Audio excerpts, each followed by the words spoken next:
পরিদের জাদুর ফুলের গাছ। আজ বনে একটিও ফুল দেখা যাচ্ছে না। মনে হচ্ছে মিতালির মেয়ে আবার আমাদের সামনে এসে সব ফুল তুলে নিয়েছে। দিদি, আমরা এখন কি করব? যদি আমরা ফুল না পাই তাহলে বাজারে কি বিক্রি করব? মনে হচ্ছে আজও আমাদের ক্ষুধার্ত ঘুমাতে হবে। দিদি, চলো একটু এগিয়ে যাই। হতে পারে এমন কিছু গাছ বাকি আছে যেখানে ফুল ফুটেছে। চলো না দিদি, যাই। বন্ধুরা, তোমরা যারা যারা গল্পটি দেখছো, তোমাদের নাম কমেন্ট করে জানাও। আমরা পরবর্তী গল্প তোমাদের নাম দিয়ে বানাবো। আর তোমরা অবশ্যই ভিডিওটিতে লাইক করে চ্যানেলটিকে সাবস্ক্রাইব করে দাও। দুই বোনই ফুলের খোঁজে বনের মধ্যে এগিয়ে যেতে থাকে। ধীরে ধীরে তারা দুজনেই ঘন বনের সেই অংশে পৌঁছায় যেখানে কোনো সাধারণ মানুষ যেতে সাহস করে উঠতে পারে না। হঠাৎ তারা একটা হালকা আভা দেখতে পায়। ওখানে দেখো, কিছু একটা জ্বলছে। হ্যাঁ দিদি, এটা একটা সিঁড়ির মতো দেখাচ্ছে। এটা খুব সুন্দর। চলো দিদি, যাই ওখানে, আমরা কাছে গিয়ে দেখি। চলো না দিদি। না, আমার এখানে ভালো লাগছে না। এই জঙ্গলে কেউ আসে না বা যায়ও না, এবং এই উজ্জ্বল সিঁড়িটি অবশ্যই কোনো না কোনো জাদু। চলো এখান থেকে ফিরে যাই, আমার এখানে ভয় করছে। প্লিজ দিদি, একবার গিয়ে দেখি। আমরা তো কিছু করব না, আমরা শুধু দেখবো এবং ফিরে আসবো। প্লিজ দিদি, প্লিজ রাজি হও, প্লিজ যাই না ওখানে। অবশেষে রিমা রাজি হয় এবং দুই বোন ধীরে ধীরে উজ্জ্বল সিঁড়ির দিকে এগিয়ে যায়। কাছে পৌঁছানোর সাথে সাথে তারা দুজনেই অবাক হয়ে যায়। সেই সিঁড়িটি আকাশের দিকে বাতাসে উপরে উঠছিল, এবং তাও স্বপ্নের মতো জ্বলন্ত আলো দিয়ে তৈরি। সেই সিঁড়ি থেকে একটি দুর্দান্ত আলো বেরিয়ে আসছিল। এটা সত্যি আকাশে উপরে উঠছে, কিন্তু এটি কোথায় যাচ্ছে? তারা দুজনেই এই কথা ভাবছিল। হঠাৎ তাদের কানে পায়েলের শব্দ প্রতিধ্বনিত হয়। মনে হচ্ছে কেউ আসছে। তাড়াতাড়ি এসো, দেখো এখানে সেই প্রাসাদটি দেখা যাচ্ছে। চলো আমরা সেই প্রাসাদের বাগানে লুকিয়ে থাকি, কেউ আমাদের দেখবে না। হ্যাঁ দিদি, তাড়াতাড়ি এসো, চলো আমরা ওই প্রাসাদের পিছনে যাই। তারা দুই বোন প্রাসাদের কাছে বাগানে গিয়ে একটি বড় গোলাপ গাছের আড়ালে লুকিয়ে পড়ল। গাছের পাতার ফাঁক দিয়ে তাকিয়ে তারা দেখতে পেল আকাশ থেকে নেমে আসা সিঁড়িতে দুটি অতি সুন্দরী পরী ধীরে ধীরে নেমে আসছে। তাদের পোশাক ছিল মুক্তা আর রেশমের তৈরি। তাদের চুলে ছিল একটা জাদুকরী চকচকে ভাব, এবং তাদের পিঠে ছিল সুন্দর সোনালি ডানা। দুজনেই দেখতে খুব সুন্দর এবং খুব মায়াবী। দেখো চন্দ্রিকা, আজ সূর্যের আলো কত সুন্দর দেখাচ্ছে। এই পৃথিবীর সুবাস আমার খুব পছন্দ। হ্যাঁ, কিন্তু রানী আমাদের কি বলেছে মনে আছে? আমাদের বেশি দিন মানুষের জগতে থাকতে হবে না। আমাদের এখানে দ্রুত কাজ শেষ করে ফিরে যেতে হবে। এই বলে পরীরা দুজনে প্রাসাদের দিকে এগোচ্ছিল। এরা সত্যি পরী? মনে হচ্ছে আমরা পরীদের জগতে এসেছি। দিদি, এই জায়গা, এই প্রাসাদ, এই পরী, এই সবই এত সুন্দর। এসো দিদি, চলো পরীর কাছে আমরা সাহায্য চাই। আমি বইয়ে পড়েছিলাম পরীরা সব সময় গরিবদের সাহায্য করে। এসো দিদি, প্লিজ এসো। চুপ থাকো, দেখো সে আমাদের দিকে আসছে। কে? কে ওখানে? কে ওখানে? এসো, বেরিয়ে এসো। দেখো, আমরা তোমাদের কোনো ক্ষতি করব না, বেরিয়ে এসো। এই কথা শুনে তারা আর রিমা ফুলের আড়াল থেকে ধীরে ধীরে বেরিয়ে আসে, কাঁপতে কাঁপতে। তোমরা দুজনেই মানুষ, তাহলে এখানে এভাবে কি করছো? তুমি কি জানো এটা আমাদের পরীদের তৈরি একটা জাদুকরী পথ? আর তুমি এই প্রাসাদটি দেখছো? এই প্রাসাদটা আমাদের পরীদের জাদুকরী প্রাসাদ। আমরা ভুল করেছি পরী, দয়া করে আমাদের ক্ষমা করে দাও। দিদি, একবার পরীর কাছে সাহায্য চাইতে চেষ্টা করো, প্লিজ দিদি। চুপ করে এখান থেকে চলে যাও, অপেক্ষা করো। শোনো, তুমি কি আমাদের কিছু বলতে চাও? বলো, তুমি কি বলতে চাও? পরি, আমরা দুই বোন এতিম। এই পৃথিবীতে আমাদের কেউ নেই। আমরা কোনোভাবে জঙ্গল থেকে ফুল তুলে মন্দিরে বিক্রি করে বেঁচে থাকার চেষ্টা করি। কিন্তু গত কয়েকদিন ধরে মিতালি নামের একটি মেয়ে আমাদের সামনে এসে জঙ্গলের সব ফুল তুলে নেয়, যার কারণে আমরা কিছুই আয় করছি না। আমরা 2 দিন ধরে কিছুই খাইনি। তুমি কিভাবে জানো যে মিতালি জঙ্গল থেকে সব ফুল তুলে নিয়েছে? পরি, আমরা তা জানি না, কিন্তু মিতালি কয়েকদিন আগে আমাদের হুমকি দিয়েছিল যে যদি আমরা মন্দিরের বাইরে ফুল বিক্রি বন্ধ না করি তাহলে সে জঙ্গল থেকে সব ফুল চুরি করবে, যাতে আমরা আর কখনো ফুল বিক্রি করতে না পারি। কি? এর মানে মিতালি জঙ্গলের সুন্দর গাছগুলোতে ওষুধ ব্যবহার করেছিল, যাতে এই গাছগুলো আর কখনো ফুল না ফোটাতে পারে। এর মানে হলো রানী মায়ের সন্দেহ একেবারেই সঠিক ছিল। এই সবই সেই দুষ্ট মেয়েটি করেছে। আচ্ছা, তোমরা দুই বোন চিন্তা করো না, আমরা পরীরা সবসময় ভালো মানুষকে সাহায্য করি। তুমি কি এই প্রাসাদে দেখো? এই প্রাসাদের ভেতরে যাও এবং যত খুশি সোনা রূপা নিয়ে যাও। না পরি, আমরা সোনা রূপা চাই না। আমরা শুধু প্রতিদিন তাজা ফুল বিক্রি করতে চাই। আমরা এতেই বেঁচে থাকবো, কারণ আমাদের মা সব সময় কঠোর পরিশ্রম করে জীবিকা নির্বাহ করতে শিখিয়েছেন, এবং আমরা দুই বোনই আমরা আমাদের কঠোর পরিশ্রম করে জীবনযাপন করতে চাই। যদি তুমি আমাকে কিছু দিতে পারো, তাহলে আমাকে একটি সুন্দর গাছ দাও পরি। হ্যাঁ পরি, দিদি একেবারে ঠিক বলছে। ও বাহ, তুমি খুব ভালো আর তোমার মনও খুব ভালো। এই প্রাসাদের প্রথম গেটে তুমি একটি খুব সুন্দর জাদুকরি ফুলের গাছ পাবে। এই ফুলগুলো কখনো স্নান হবে না এবং কখনো শেষ হবে না। তুমি এটা নিয়ে তোমার উঠোনে লাগাও, তোমরা কখনোই ফুলের অভাব হবে না। আর দূর দূরান্ত থেকে মানুষ তোমাদের ফুল কিনতে আসবে। তোমাকে অনেক ধন্যবাদ পরি। এই বলে দুই বোনে ওই জাদুকরি প্রাসাদের প্রথম গেটের কাছে যায়। তারপর তারা দেখতে পায় যে সেখানে একটি খুব সুন্দর ফুলের গাছ লাগানো হয়েছে এবং কাছে প্রচুর সোনা রূপার মুদ্রা রাখা আছে। তারপর হঠাৎ সোনা রূপার মুদ্রা থেকে একটি আওয়াজ ভেসে আছে। আরে, এটা কি? তুমি কি এই সাধারণ গাছটিকে তোমার সাথে নিয়ে যাচ্ছ? আরে, যদি তোমাকে এটা নিতেই হয় তাহলে আমাদেরও তোমার সাথে নিয়ে যাও। আমরা ওই জাদুকরি প্রাসাদের জাদুকরি মুদ্রা। আমরা তোমার দারিদ্র্য চিরতরে শেষ করতে পারি, আর আমরা তোমাকে এত ধনী করতে পারি যে তুমি তোমার পুরো জীবন আরামে কাটাতে পারো। চলো, আমাকে তাড়াতাড়ি তোমার সাথে নিয়ে যাও। না না, আমরা টাকা চাই না।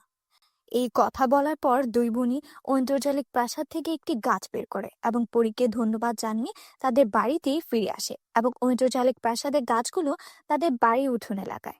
পরের দিন সকালে যখন সে ঘুম থেকে উঠে, সে দেখে যে ঐন্দ্রজালিক প্রাসাদটি একটি গাছে পরিণত হয়েছে এবং এতে খুব সুন্দর এবং আশ্চর্যজনক ফুল ফুটেছে, যার সুবাস দূর দূরান্তে ছড়িয়ে পড়েছে। দিদি, এই ফুলটি খুব সুন্দর। এর আগে আমি কখনো এমন ফুল দেখিনি। হ্যাঁ তারা, আমিও আমার জীবনে এত সুন্দর ফুল আগে দেখিনি। এরপর দুই বোনই ফুলগুলো তুলে বিক্রি করতে যায়। কিছুক্ষণের মধ্যেই তারা সব ফুল বিক্রি হয়ে যায়। অন্যদিকে এখন মিতালির কাছ থেকে কেউ ফুল কেনে না। এটা দেখে মিতালি খুব ঈর্ষান্বিত হয়। এভাবেই দিন কেটে যায়। সিতারার ফুল কয়েকদিনের মধ্যে পুরো গ্রামে বিখ্যাত হয়ে যায়। এখন অন্য গ্রাম থেকে মানুষ তারার ফুল কিনতে শুরু করেছে, কারণ তারা ফুলগুলো খুব সুন্দর এবং মনোমুগ্ধকর। কিন্তু কেউ মিতালির ফুল কিনে না। রিমা এবং তারার ফুলের মধ্যে এত বিশেষ কি যে সবাই তার কাছে ফুল কিনে? সেই আশ্চর্যজনক ফুলের গাছটি কোথা থেকে পেলো? আমাকে খুঁজে বের করতে হবে। তারপর মিতালি রিমাকে সেই ফুল সম্পর্কে সবকিছু প্রকাশ করতে বাধ্য করে। তাই এইসব ঘটছে পরিজাদুর প্রাসাদের ফুলের কারণে। আমাকেও সেখানে যেতে হবে এবং একই রকম একটি গাছ আনতে হবে। এই ভেবে মিতালি ও পরিজগতে নির্মিত জাদুর প্রাসাদে পৌঁছে যায় এবং সে সরাসরি জাদুর প্রাসাদে প্রবেশ করে। বাহ! সেই বুকারিমা বলেছিল যে আমি এখানে একটি ফুলের গাছ পাবো, কিন্তু এখানে প্রচুর সোনা এবং রূপা আছে। আমি এখান থেকে সমস্ত সোনা এবং রূপা নিব এবং এই পৃথিবীর সবচেয়ে ধনী ব্যক্তি হয়ে উঠবো। কেউ এখানে আসার আগে আমি দ্রুত সমস্ত সোনা এবং রূপা সংগ্রহ করে চলে যাই। কেউ দেখবে না।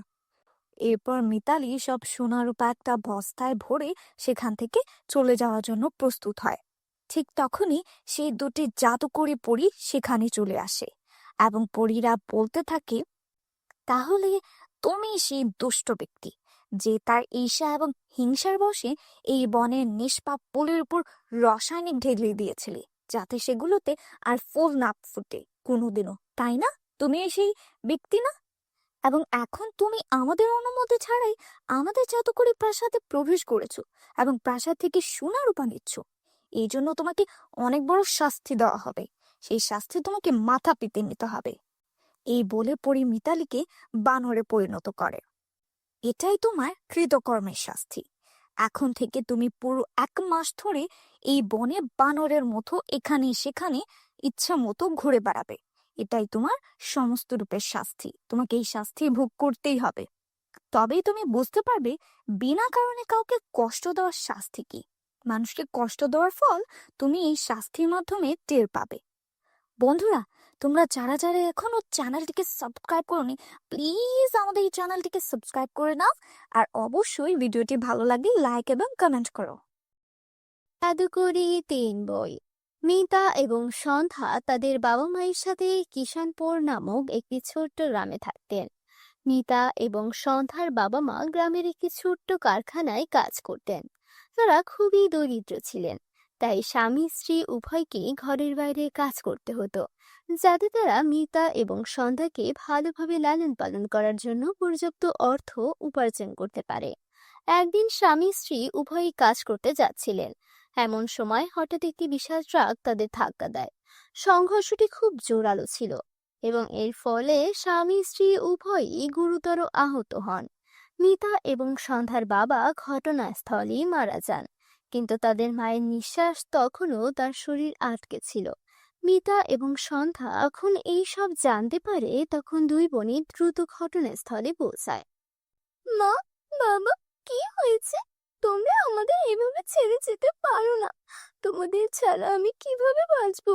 তারপর মিতার মা মিতা এবং সন্ধ্যাকে ইশারায় ডেকে বলেন, মা, আমাদের ক্ষমা করো।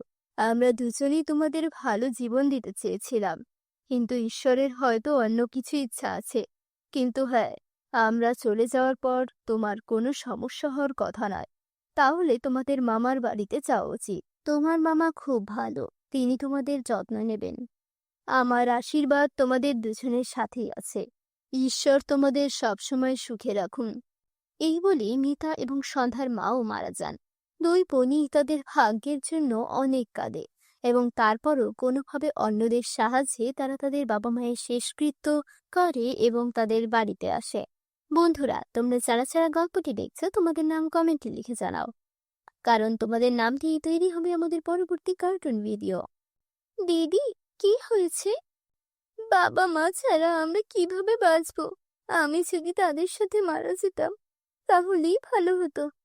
সন্ধ্যা মা চেয়েছিলেন আমাদের চোখের যেন জল না আসে, আমাদের যেন কোনো সমস্যা না হয়। তাই তাদের আত্মার শান্তির জন্য আমাদের খুশি থাকতে হবে এবং এখন আমাদের মামার বাড়ি যেতে হবে। এরপরেই দুজনেই তাদের জিনিসপত্র একটি ব্যাগে ভরে তাদের মামার বাড়ি চলে যায়। দুই বোনই তাদের মামার বাড়ি যাচ্ছিল। পথে তারা বিভিন্ন রঙের 3টি বই দেখতে পায়।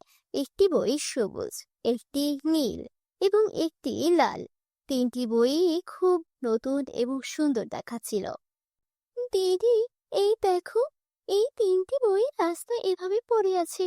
মনে হচ্ছে কেউ এখানে রেখে গেছে। যাই হোক, এই বইগুলো দেখতে খুবই ব্র্যান্ডেড। তাদের দাম নিশ্চয়ই খুব বেশি, তাই না? হ্যাঁ, তুমি একেবারে ঠিক বলেছ। 3টি বই খুব নতুন এবং ব্র্যান্ডেড দেখাচ্ছে। আমি জানি না এগুলি কার, কে এখানে এগুলো রেখে গেছে। দিদি, এখানে কেউ দেখা যাচ্ছে না। আমরা এই 3টি বই আমাদের ব্যাগে রাখি। না সন্ধ্যা, এটা করা পাপ। কিন্তু হ্যাঁ, তুমিও ঠিক বলেছ। যদি এই বইগুলো এখানে এভাবে পড়ে থাকে, তাহলে কোনো চোর এখান থেকে অবশ্যই চুরি করে নিয়ে যাবে। আমরা এগুলো আমাদের সাথে নিয়ে যাচ্ছি। কে জানে, তাদের মালিক হয়তো এগুলো খুঁজে পেয়েছে। এরপর মিতা তার ব্যাগে 3টি বই রাখে, কিন্তু দুই বোনই জানতো না যে ওই 3টি বই সাধারণ বই নয়, বরং তাদের কাছে জাদুকরি বই আছে। কিছুক্ষণের মধ্যেই দুই বোনই তাদের মামার বাড়িতে পৌঁছে যায়। তাদের মামার কাছে সবকিছু খুলে বলে। তার বোনের মৃত্যুর সংবাদ শুনে তার মামার খুবই খারাপ লাগে। সে খুব কাঁদে। আমি এখনো বিশ্বাস করতে পারছি না যে দিদি আমাদের ছেড়ে চলে গেছে। কিন্তু তোমরা দুজনেই চিন্তা করো না, দিদি আমাকে তোমাদের দায়িত্ব দিয়েছে। আমি তোমাদের দুজনেরই ভালো যত্ন নেব। তোমরা আমার মেয়ে দিবার মতো ভালো জীবনযাপন করবে। ধন্যবাদ মামা, হয়তো সেই কারণেই মা তোমার কাছে আসতে বলেছে। তারপরে মামি বলেন, হ্যাঁ, তোমার মা মনে করেন যে এই বাড়িটি কোনো ঘর নয়, একটি এতিমখানা। তাই তিনি তোমাদের সবাইকে এখানে পাঠিয়েছে। তোমার জিভ নিয়ন্ত্রণ করো। তুমি আমার মৃত বোনের কথা বলছো। আর হ্যাঁ, এখান থেকে মিতা আর সন্ধ্যা কোথাও যাবে না। তুমি এখানেই থাকবে। আমি কাল সন্ধ্যায় শহরে যাচ্ছি, কিন্তু তোমাকে তাদের দুজনেরই ভালো করে যত্ন নিতে হবে। আমি চাই না দিদি চলে যাওয়ার পর তাদের কোনো সমস্যা হোক। সেই সময় মিতা সন্ধ্যার মামি অর্থাৎ মোহনী কিছু বলেন না, কিন্তু তার স্বামী চলে যাওয়ার পর তিনি দুই বোনকে তার ঘরে ডেকে বলেন, তোমরা দুজনেই মনোযোগ দিয়ে শোনো। এটা কোনো এতিমখানা নয় যেখানে তোমরা মাথা উঁচু করে এসেছো। এখানে থাকতে চাইলে তোমাদের কাজ করতে হবে। তোমাদের দুই বোনকে সকালের নাস্তা থেকে শুরু করে রাতের খাবার, কাপড়, বাসনপত্র এবং ঘর পরিষ্কার পরিচ্ছন্নতা পর্যন্ত ঘরের সমস্ত কাজ করতে হবে। তোমাদের দুই বোনকে রান্নাঘরের দেখাশোনা করতে হবে। মিতা রান্না করবে আর ঘর পরিষ্কার করবে তোমার ছোট বোন। চিন্তা করো না মামি, আমি একাই সব কাজ করতে পারবো। সন্ধ্যা এখনো ছোট, সে এত কাজ করতে পারবে না। সে ঘরের কাজকর্মও জানে না। সে খাবার খেতে জানে, ঠিক যেভাবে খায় সেও একইভাবে কাজ করবে। তার মামার স্বভাব থেকে দুই বোনই ভেবেছিল যে তারা ভালোভাবে জীবনযাপন করতে পারবে, কিন্তু যা হয় তার ঠিক বিপরীত। দুই বোনই সারের মতো কাজ শুরু করে। দিন শেষ হয় কিন্তু দুই বোনের কাজ শেষ হয় না। কাজ করার সময় সন্ধ্যার হাতে ফোসকা পড়ে। দিদি, দেখো না আমার হাতে ফোসকা পড়েছে। চলো এখান থেকে চলে যাই দিদি, চলো ফিরে যাই। আমরা আমাদের বাড়িতে থাকবো। সন্ধ্যা, এই বাড়িটা আমাদের নয়, এই বাড়িটা ভাড়া বাড়ি। ওই বাড়িতে থাকতে হলে আমাদের ভাড়া দিতে হবে, যা আমাদের নেই। তাই বাধ্য হয়ে এখানেই থাকতে হবে। সারাদিন কাজ করার পর দুই বোনই ক্লান্ত হয়ে তাদের ঘরে যায়। সেখানে মিতা সন্ধ্যাকে বসিয়ে মোহিনীর কাছে খাবার আনতে আসে। মামি, তুমি বলেছিলে সারাদিন কাজ করার পর তুমি আমাদের খাবার দেবে। আমরা দুজনেই খুব ক্ষুধার্ত, আমরা দুজনেই সকাল থেকে কিচ্ছু খাইনি।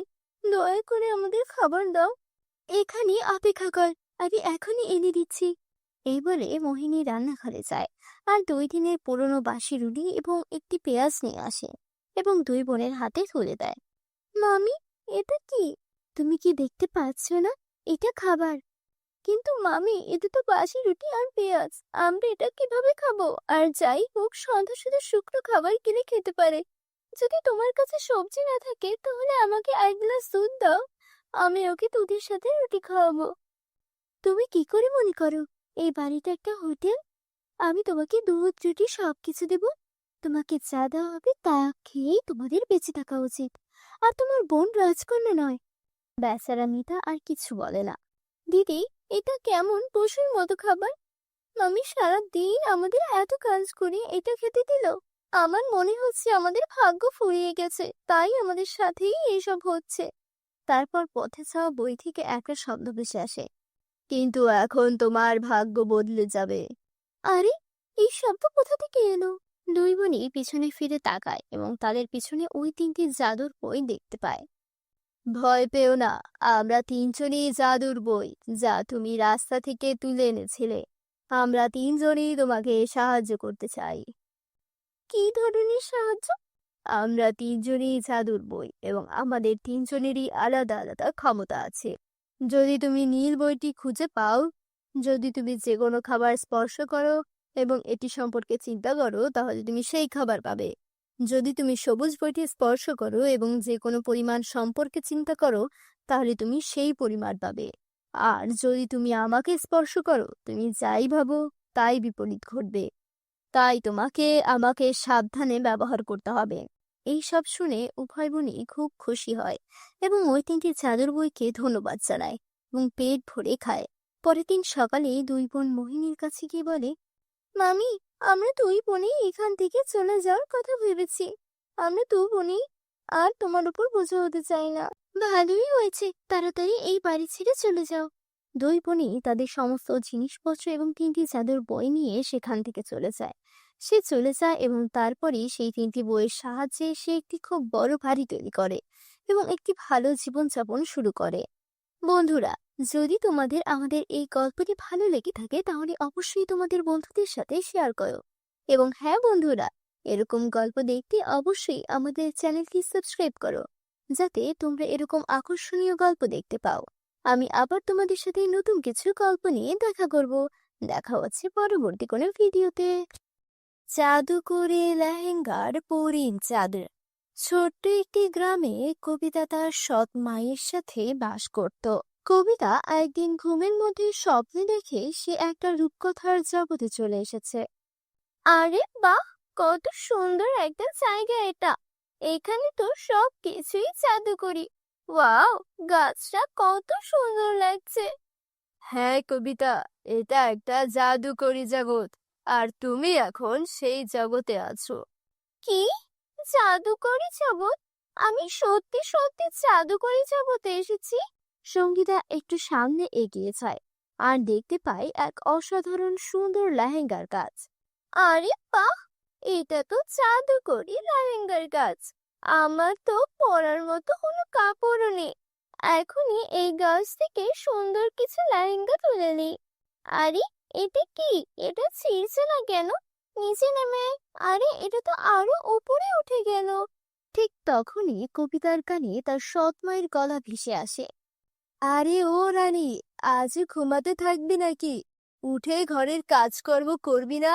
সব সময় কুম্ভকর্ণের মতো ঘুমায়। কবিতা তখন মনে মনে বলতে থাকে, কি সুন্দর স্বপ্ন ছিল। ইস, যদি আমি এই জাদুকরি লেহেঙ্গাগুলো নিজের হাতে ছুঁতে পারতাম। উঠবি না, নাকি এভাবেই পাগলের মতো হাসতে থাকবি? গতকালের মার খেয়েও ভুলে গেছিস নাকি? না মা, যাচ্ছি এখনই। এই বলে কবিতা কাজে লেগে যায়। ঠিক তখনই তার সৎ বোন অনন্যা ঘুম থেকে ওঠে। আরে 10টা বেজে গেছে, আজ আমাকে শপিং এ যেতে হবে। তাড়াতাড়ি গোসল করে আসি। তারপর অনন্যা একটা ড্রেস নিয়ে কবিতাকে বলে, শোন কাজের মেয়ে, আমার এই ড্রেসটা ভালো করে আয়রন করে দে। আমি গোসল করতে চাচ্ছি, ভালো করে করবি, না হলে মাকে বলে আবার তোকে মার খাওয়াবো। এই বলে অনন্যা গোসল করতে চলে যায়। কবিতা তাড়াতাড়ি অনন্যার ড্রেস আয়রন করতে শুরু করে।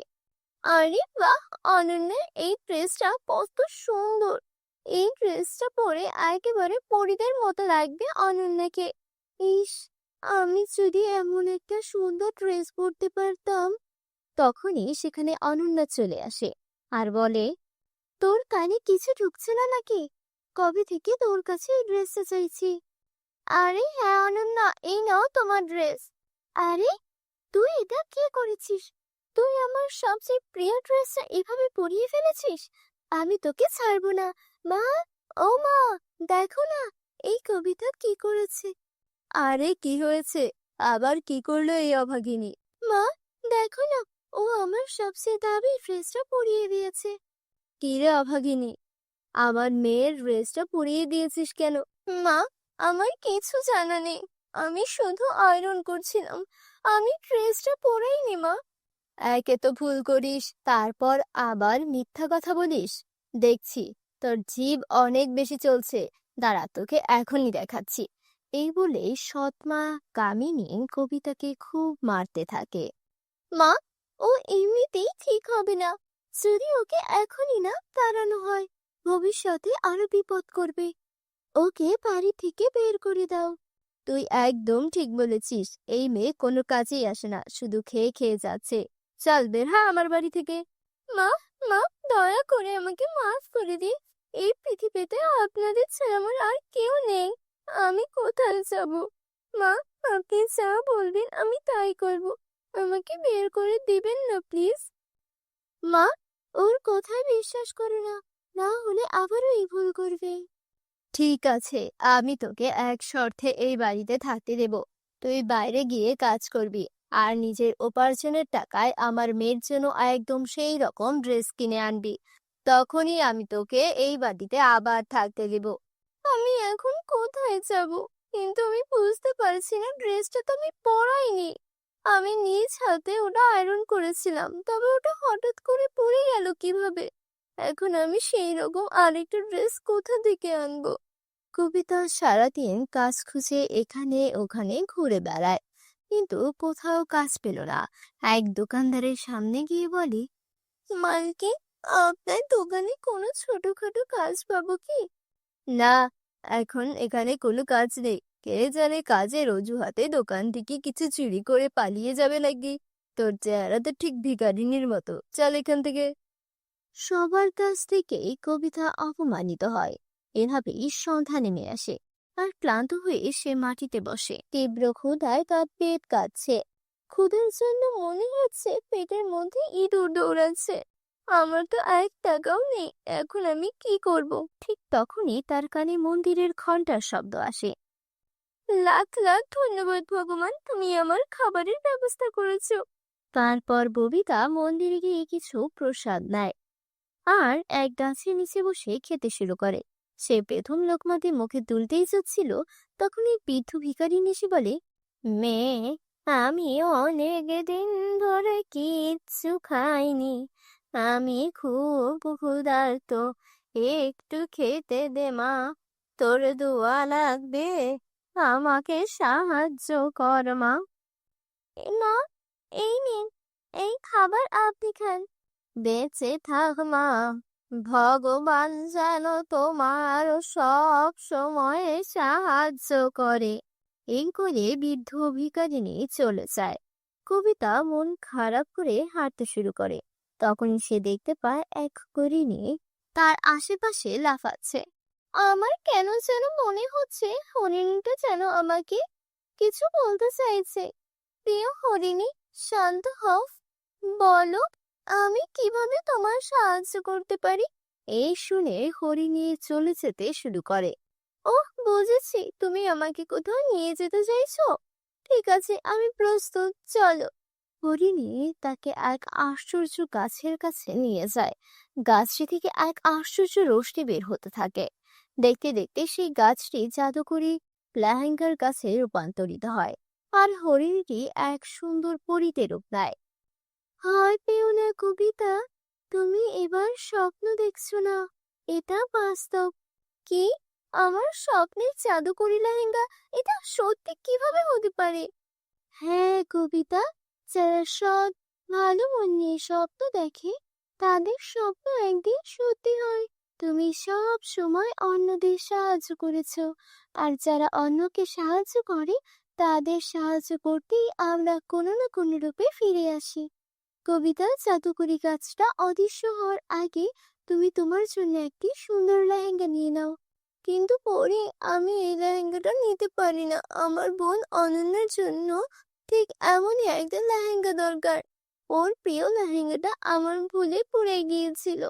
সাদাসিধে কবিতা, সেই ড্রেসটা তুমি পরাওনি। তুমি যখন সেটা আয়রন করতে অনন্যাকে পরতে দিয়েছিলে, ঠিক তখনই সে ওটা পাল্টে দিয়েছিল, যাতে সে তোমাকে বাড়ি থেকে বের করে দিতে পারে। কি? অনন্যা আমার সঙ্গে এমন করলো কেন? চিন্তা করো না, সব ঠিক হয়ে যাবে। এই নাও অনন্যা ড্রেস। এখন তুমি গাছ থেকে নিজের জন্য একটা সুন্দর লেহেঙ্গা নিয়ে নাও। তারপর কবিতা লেহেঙ্গা নিয়ে করিকে ধন্যবাদ জানায়। ধন্যবাদ জানিয়ে বাড়ি ফিরে আসে। তুই কোথা থেকে এলি? তোর হাতে এত সুন্দর লেহেঙ্গা কোথা থেকে এলো? অনন্যা, এই লেহেঙ্গা আমার, এটা আমাকে জাদু করে পরে দিয়েছে। আর এই নাও তোমার ড্রেস। মা, দেখো তো, এটা কোথা থেকে যেন চুরি করে এনেছে। না অনন্যা, এমনটা বলো না, আমি সত্যি বলছি, এটা আমাকে জাদু করে পরে দিয়েছে।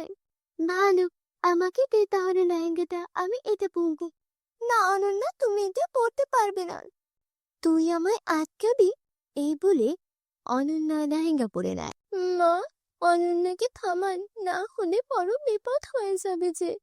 আর তখনই ভিতর থেকে অনন্যার চিৎকার আসে, মা, মা, আমার মুখ সাদা থেকে কালো হয়ে গেল। এটা এই লেহেঙ্গার কারণে। এখন এটা আমার শরীর থেকেও সরছে না। মা, কিছু করো। কি রে অভাগিনী, তুই লেহেঙ্গায় কি জাদু টোনা করে এনেছিস যে আমার মেয়ের এই দশা? মা, আমি আগেই বলেছিলাম এই লেহেঙ্গা শুধু আমার জন্য। এখন শুধু জাদুকরি গাছই এই উত্তর দিতে পারবে। চলো আমার সঙ্গে। তারা সবাই সেই গাছের কাছে যায়। পরি বলে, এটা তোমার মেয়ের কর্মফলের ফল। লোভী ও মিথ্যাবাদীদের এই পরিণতি হয়। তোমরা মা মেয়ে মিলে কবিতার উপর অনেক অত্যাচার করেছ, এটা তারই শাস্তি। জাদুকরি গাছ, দয়া করে এদের ক্ষমা করে দিন। ও আমার মা, ও আমার বোন। যদি ওদের কোনো ভুল হয়ে থাকে তাহলে তার শাস্তি আমায় দিন, কিন্তু ওদের মাফ করে দিন। এই কথা শুনে অনন্যা ও তার মা নিজেদের ভুল বুঝতে পারে আর কবিতার কাছে ক্ষমা চায়। তারপর জাদুকরি গাছ অনন্যাকে আবার আগের অবস্থায় ফিরিয়ে দেয়। সবাই একসাথে আনন্দে বসবাস করতে থাকে। তো বন্ধুরা, ভিডিওটি কেমন লেগেছে তা কমেন্ট করে জানিয়ে দিও।